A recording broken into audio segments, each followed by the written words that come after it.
रमन यांनी 1928ला रमन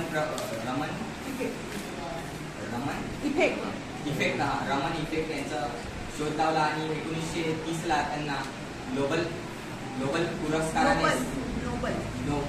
पुरस्काराने सत्कारित करण्यात आलं होतं आणि म्हणून हा दिवस आपण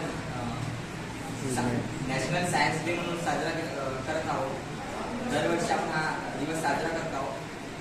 सर हा DNA स्ट्रक्चर आहे. ते एका अशी कडी तयार होते. त्या कडीमध्ये 4 मुख्य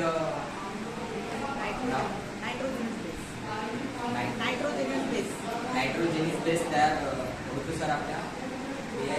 थायमिन, ॲडिसिन, ग्वानिन, सायटोसिन 4 मुख्य घटक तयार होते.